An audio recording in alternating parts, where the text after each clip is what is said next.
د نن ورځې لنډ مهم او تازه خبرونه. سلام ستړي مشئ زموږ پښتو شو چینل ته ښه راغلاست. رویټرز خلیلزاد له طالبانو غواړي چې تر 80 سلنې تاوتریخوالی کم کړي. خلیلزاد له طالبانو غوښتي چې تر 80 سلنې پورې د تاوتریخوالي کچه راټیټه کړي. د رویټرز د راپور له مخې سره له دې چې خلیلزاد د افغانستان لپاره خپله نوې طرحه وړاندې کړې ده، خو دا طرحه د افغان حکومت او ځینو سیاستونو له غبرګون سره مخ شوې ده.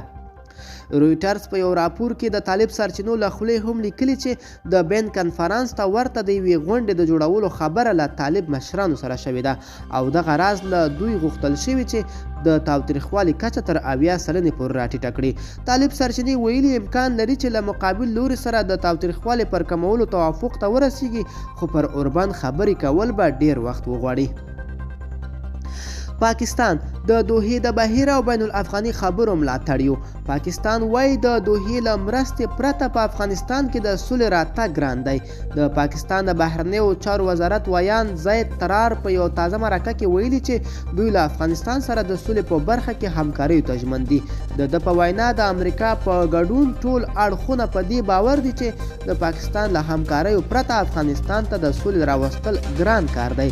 هغه زیاته کړې لا هم د بایډن د نوې ادارې دریځ د افغانستان په اړه نه دی روښانه او دغه ادارې د صلح هوکړې بیا کتنې ته ادامه ورکړې ده. د حکومت مرکچی پلاوی غړی نادر نادری وایي د صلح مذاکراتو په دویم پړاو کې تر اوسه پر اوربند بحث نه دی شوی. هغه وایي پاکستان، ایران او روسیې په ښکاره له افغان صلح څخه ملاتړ اعلان کړی، خو په عمل کې تر اوسه پام وړ څه نه دي ترسره شوي. بلاول بوټو ګوداګی عمران خان ملک تباه کړ. د عمران خان مخالف ګوندونه وایي چې د نوموړي د باور رایه ورته د منلو نه ده او استعفا دې وکړي. د پی ډي ایم ګوند مشر مولانا فضل الرحمن ویلي چې عمران خان له خلکو په پیسو رایه اخیستې او دا رایه دوی ته د منلو وړ نه دي.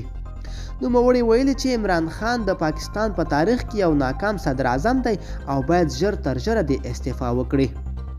په همدې حال کې بیا د پیلز ګوند مشر بلاول بوټو زرداری ویلي چې عمران خان ګوداګی دی او د ناپو وزیر پاکستان له سختو حالاتو سره مخ کړی. نوموړي ویلي چې عمران خان د پاکستان هیواد د تباهۍ په لور روان کړی او په هیواد کې یو تاریخي اقتصادي ترهګري کړې. باید یاد شي چې شاوخوا یو میاشت وړاندې هم په پاکستان کې د عمران خان مخالف ګوندونو د نوموړي پر ضد لاریونونه کړي دي. بلوڅو بیلتونپالو 4 پاکستانی سمندري ځواکونه وژلي.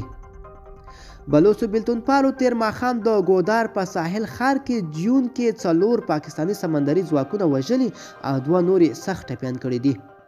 د یادو ډلو ویان رسنیو ته په یو استول شوي اعلامیه کې د برید مسؤلیت منلی او زیاته کړې ده چې موږ غواړو نړۍ ته دا وښیو چې پاکستان لا هم زموږ په سیمو قبضه لري او موږ له یاد هیواد څخه د خپلې ازادۍ په موخه د سر په بدله جنګیږو.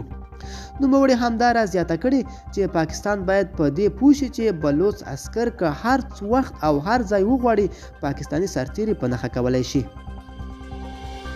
وسلوالو د کندهار هرات لویه لاره په ژړۍ ولسوالۍ کې د افغان ځواکونو سره د جګړې وروسته بنده کړې. سرچینې وایي طالبانو د حوض مدت په ساحه کې ولاړ دي او ملکي موټران په خامې لاره ایله کوي. د تیر شپې په جګړه کې یو دولتي سرچینې د 15 پولیسو د وژل کېدو خبره ورکړې، خو د کندهار د پولیسو ویان د کندهار په ژړۍ ولسوالۍ کې د جګړې او د پولیسو وژل کېدو ردوي. وسلوالو طالبانو بیا د لارې بندېدو او جګړې په اړه تر دې مهاله څه نه دي ویلي. ملګرو دا وه زموږ خبري ټولګه. د لا ښکلو ویډیوګانو لپاره زموږ پښتو شو سره اوسئ.